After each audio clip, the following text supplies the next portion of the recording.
감사주일입니다. 추수감사주일은 성경에서 유래한 절기이고 성경에서는 초막절이라고 합니다. 초막절, 장막절, 수장절 같은 절기인 추수감사절의 유래라고 할 수 있겠습니다. 이 추수감사주일이 여러분 추수감사주일이 개신교에만 있습니다.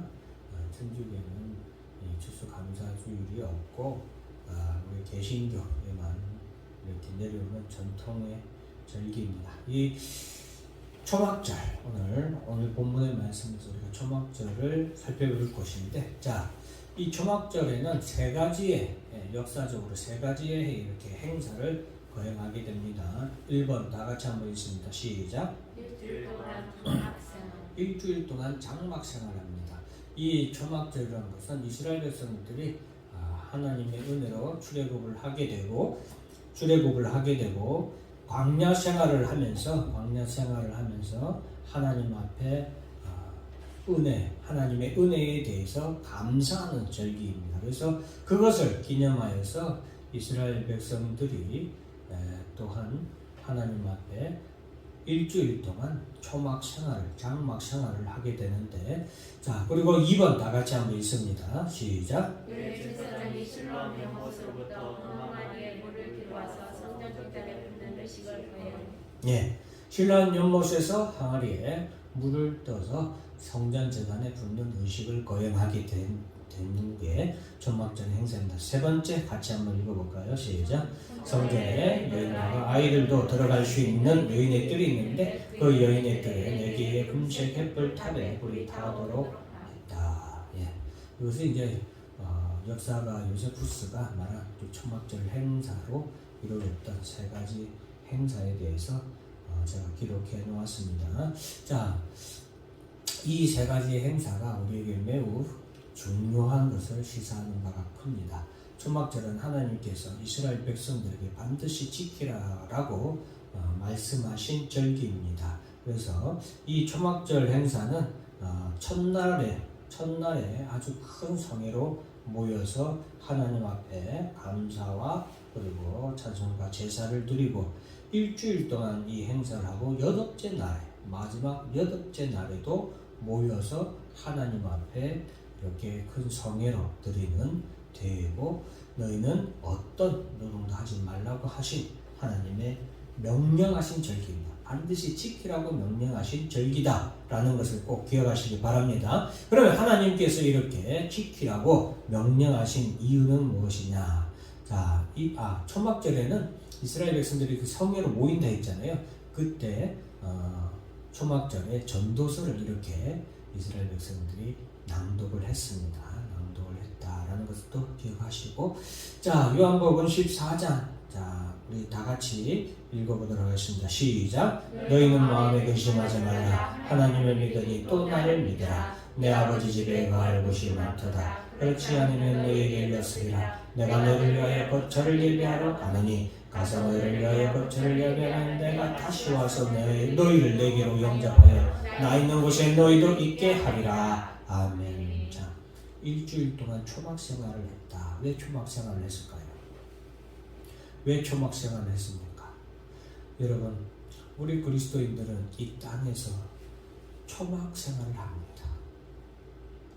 정말로 우리는 벽돌로 집을 쌓는 것이 아니라 장막생활을 한다 이 말이에요. 이것은 무엇입니까? 임시초소다 이 말이에요. 임시초소. 사랑하는 성도 여러분, 야곱이 숲곳에서 장막을 치고 그것이 우리를 만들고, 쉽게 말하면 곧 이동할 임시 거처를 만들지 않고 그냥 눌러 앉아서 사는 그런 거주지를 형성했을 때 그가 하나님께 참복을 받지 못했어요. 우리 이 땅의 성도들도 마찬가지입니다. 우리 성도들은 이 땅에 나그네로 사는 사람들이에요. 그래서 히브리서 11장에 보면은 히브리서 11장에 나오는 모든 믿음의 선배들도 다 이 땅에 나그네로 사는 사람들입니다. 이 땅에 임시 장막, 임시초소, 초막 생활을 하며 영원한 하나님 나라에서의 영원한 삶을 바라보며 살아간 믿음의 선진들이었습니다. 우리 성도들도 마찬가지입니다. 여러분, 이 초막절 행사 동안 초막 생활을 했다. 우리 추수감사절에 초막 생활을 하지는 않잖아요. 그죠? 쉽게 말하면 텐트 치고 자고 이러진 않잖아요.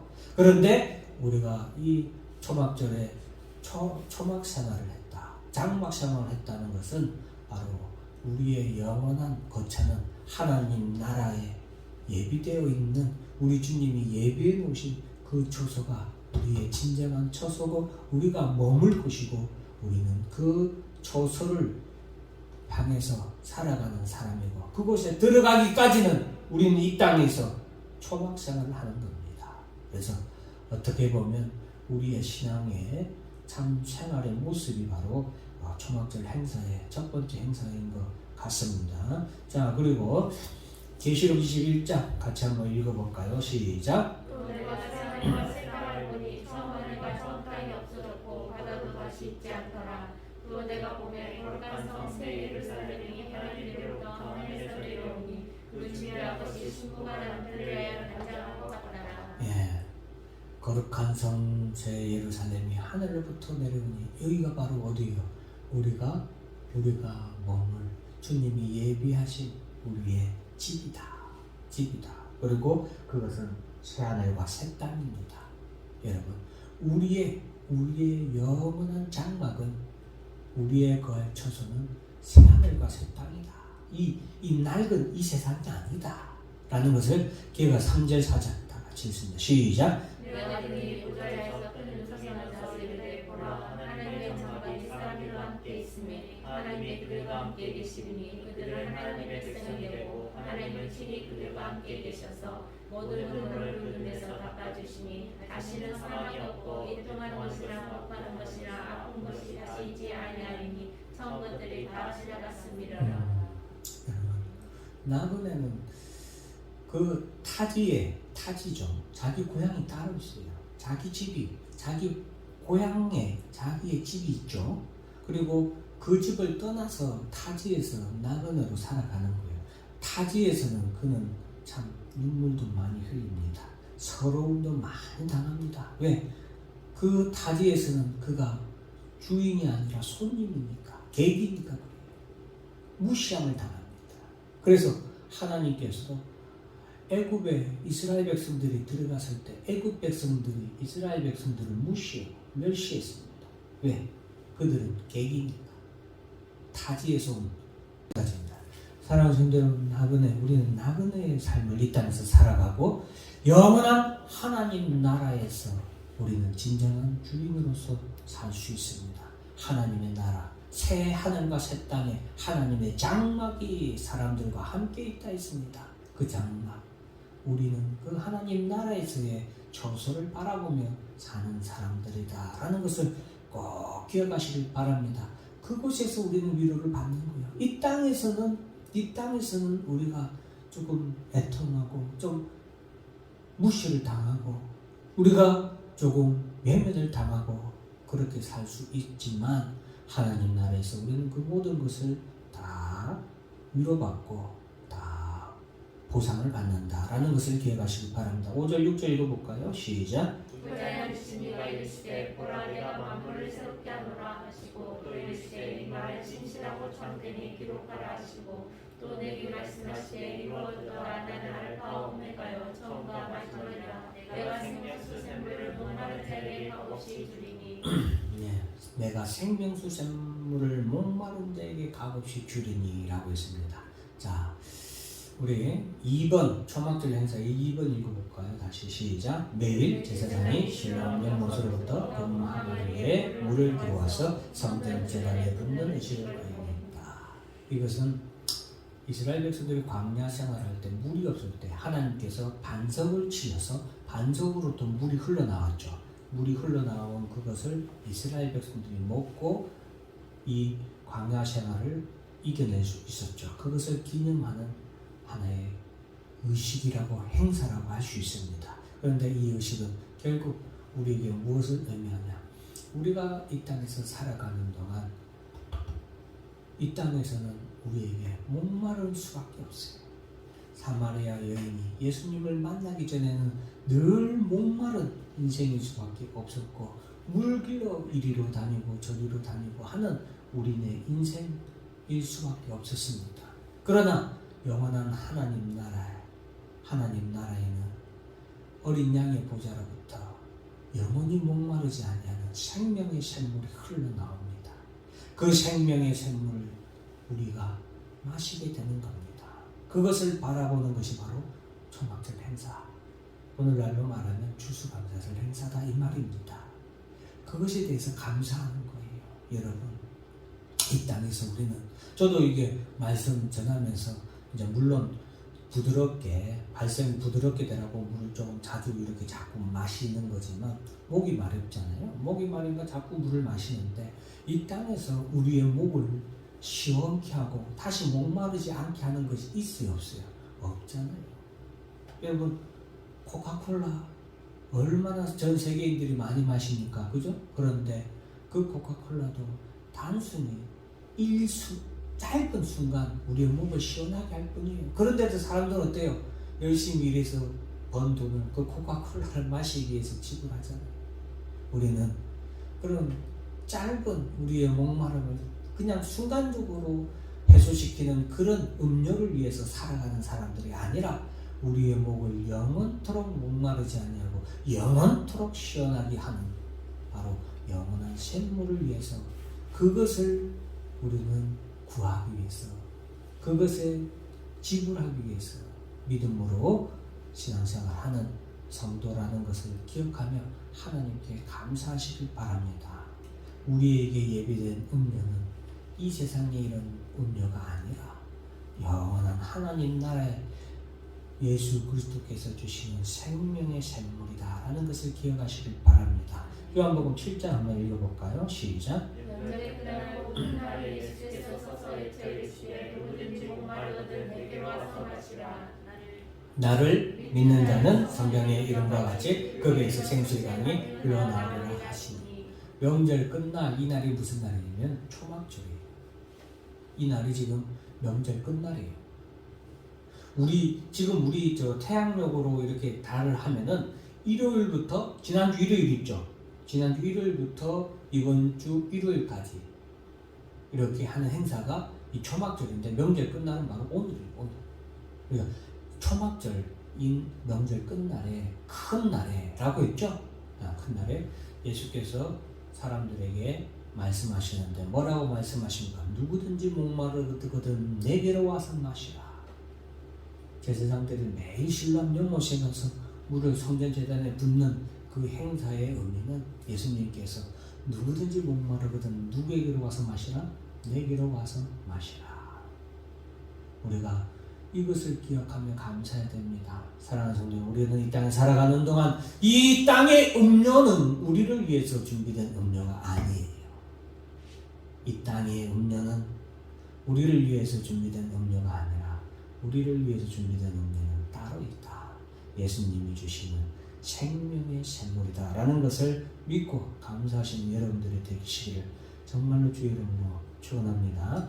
자, 요한복음 8장 이 말씀은 조금 깁니다. 긴데 같이 한번 빠르게 읽어볼까요? 시작. 아침에 다시 성전으로 돌아오시니 백성이 다 나아오는 자 앉으사 그들을 가르치시더니 서기관들과 바리새인들이 음행 중에 잡힌 여자를 끌고 와서 가운데 세우고 예수께 말하되 선생이여 이 여자가 가늠하다가 현장에서 잡혔나이다. 모세는 율법에 이러한 여자를 돌로 치라 명하였거니와 선생은 어떻게 말하겠나이까. 그들이 이렇게 말하면 고발할 조건을 얻고자 하여 예수를 시험함이라.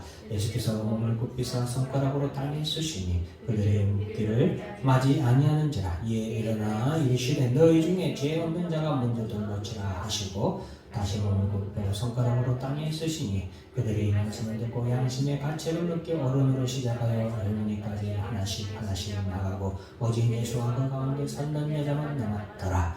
예수께서 일어나사 여자 외에 아무도 없는 것을 보시고 이르시되 여자여 너를 고발하던 그들이 어디 있느냐? 너를 정죄한 자가 없느냐? 대답하되 주여 없나이다. 예수께서 이르시되 나도 너를 정죄하지 아니하노니 가서 다시는 죄를 범하지 말라 하시니라. 다 같이 12절도 시작. 예수께서 또 말씀하여 이르시되 나는 세상의 빛이니 나를 따르는 자는 어둠에 다니지 아니하고 생명의 빛을 얻으리라. 초막절 기간에 일어난 초막절과 관련된 기사라서 읽었습니다. 여러분, 가늠한 여인이 예수님 앞에 잡혀왔습니다. 수많은 사람들이 그 여인을 죽여야 된다, 돌로 쳐서 죽여야 되지 않겠습니까? 이 여인은 어떻게 해야 되겠습니까? 하는데 예수님께서 이것이 이제 시험인 것을 아십니다. 그것을 허락하면은 원래 로마법에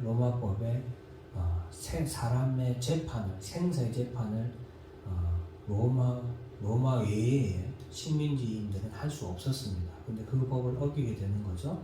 또 그 여인이 죄 없다 하면 하나님의 법을 어기는 거죠. 그러니까 그렇게 시험한 건데 예수님께서는 너희 중에 죄 없는 사람이 먼저 돌로 치라라고 말씀하시면서 그 여인에게 나도 너에게 죄를 묻지 아니한다 라고 말씀하십니다.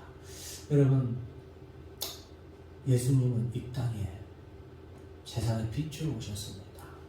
빛으로 오셨어요. 이 세상에 빛이 없었다 이 말이에요. 그러면 예수님이 오시기 전에는 빛이 없었다는 거예요. 어둠밖에 없었다는 거예요. 그 어둠은 뭐예요? 죄의 어둠이에요. 빛이 없으면 죄가 죄인 걸 알아봅니까? 못 알아봅니까? 못 알아봐요. 못 알아봅니다. 빛이 없으면 내 얼굴이 시커먼 검은 그 흙덩이가 묻어 있어도, 똥이 묻어 있어도 압니까? 모릅니까? 몰라요.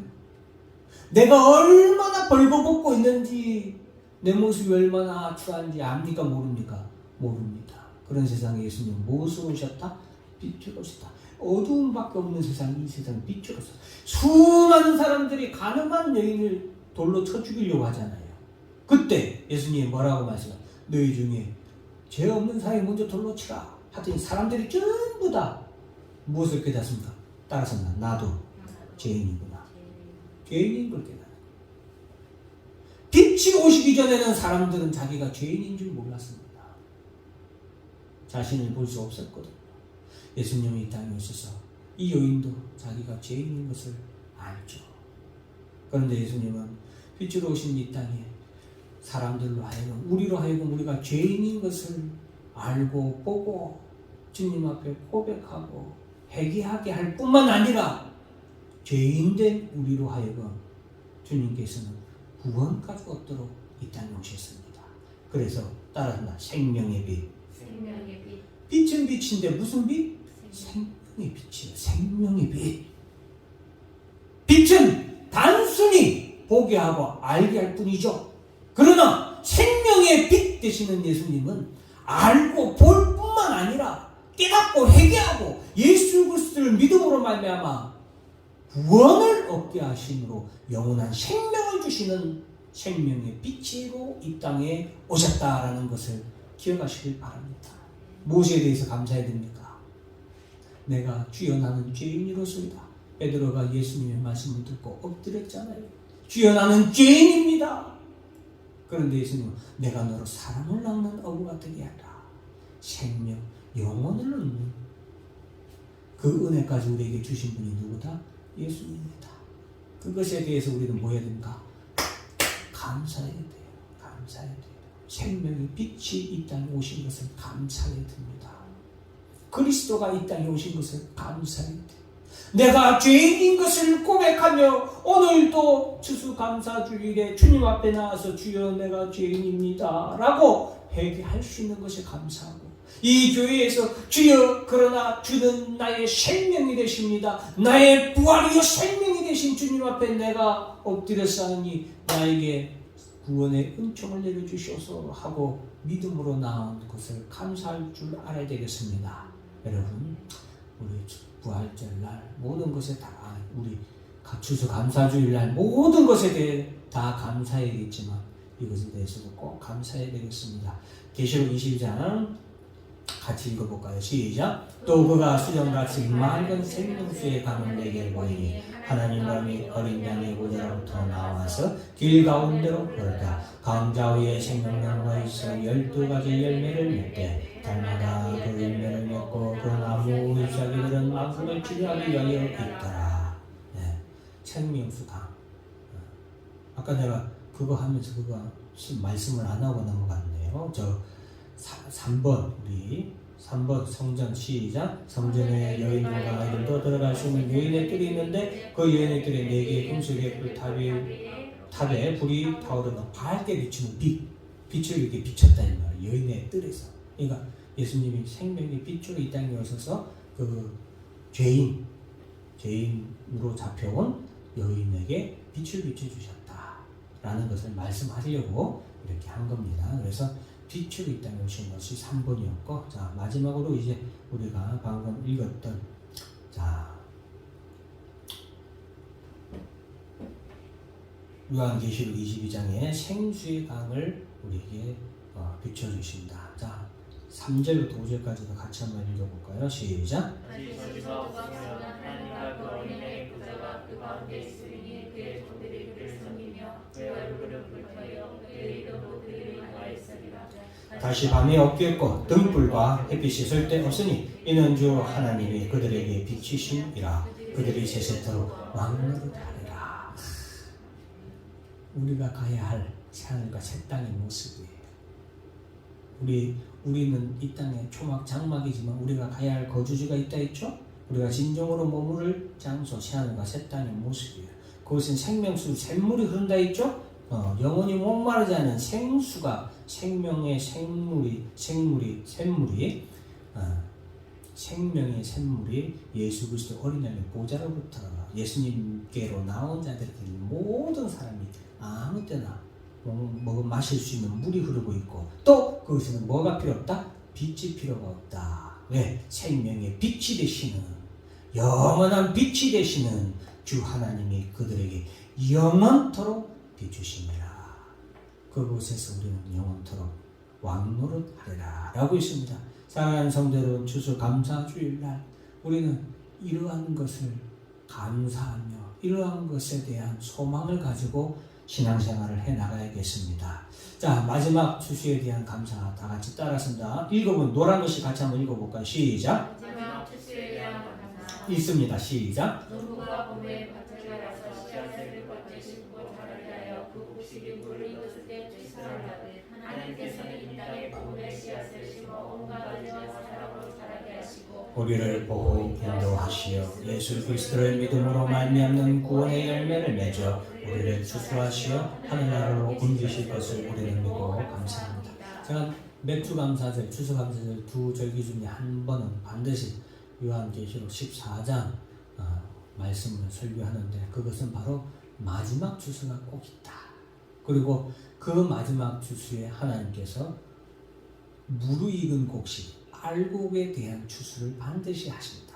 그래서 우리가 이렇게 추수한 것들, 사과도 뭐 이렇게 무도 갖다 놓고 쌀도 이렇게 쌓아놓고 고추도 이렇게 따놓고 한 것은 익은 것들이잖아요. 다 익은 것들을 우리가 뭐 하는 거예요? 추수해놓은 거예요. 이와 같이 익은 것을 추수하는 때가 우리에게도 있다. 무르익은 알곡들을 추수하는 그때가 우리에게도 있음을 신앙으로 뭐 하는 거예요? 고백하고, 그때를 우리는 기다립니다. 하나님, 그때를 우리는 바라봅니다. 그때를 바라보며 우리는 살아갑니다. 그때를 바라보며 우리는 교회에서 알곡되기 위하여서 신앙생활합니다. 주님의 추수하는 낫을 기다리는 곡식들입니다 라는 신앙의 고백이고 은혜에 대한 감사예요. 그것이 바로, 자, 요한계시록 14장 같이 읽어볼까요? 시작. 또 내가 보니 흰 구름이 있고 구름 위에 인자와 같은 이가 앉으셨는데 그 머리에는 그 멸류관이 있고 그 손에는 미리한 낫을 가졌더라. 또 다른 천사가 성전으로부터 나와 구름 위에 앉은 이를 향하여 큰 음성으로 외치되 당신의 낫을 휘둘러 거두소서. 땅의 곡식이 다 익어 거둘 때가 이르렀습니다 하니 구름 위에 앉으신 이가 낫을 땅에 휘두르매 아멘. 이 추수를 기다리는 땅의 곡식이 바로 교회와 성도들입니다. 믿으시기 바랍니다. 그것에 대한 신앙의 표현이 추수감사절이에요. 그 주님이 이 땅에 무르익은 곡식들을 거두실 것에 대한 감사의 표현이 뭐예요? 추수감사절이에요. 그것에 대해서 우리는 예배를 드리는 겁니다. 여러분, 이 땅에 사는 우리 성도 여러분, 이 땅에 사는 동안 우리가 추수감사주일날 계속해서 지키면서 단순히 하나님 올해도 사업 잘 되게 해주셔서 감사합니다. 우리 자녀들 시험 잘 보게, 얼마 전에 수능도 있었지만 시험 잘, 물론 그런 것들도 다 감사의 내용이죠. 감사의 내용이죠. 우리가 진정으로 이 추수감사절에 감사할 것이 무엇인가, 오늘 우리가 살펴본 것들 꼭 기억하시면서 그것을 바라보며 그것에 대해서 늘 감사하는, 잊지 말고 꼭 오늘 말씀에 우리가 살펴본 것을 감사하는 성도 여러분들이 되기를 주의 이름으로 축원합니다. 기도하겠습니다. 사랑과 은혜와 자비가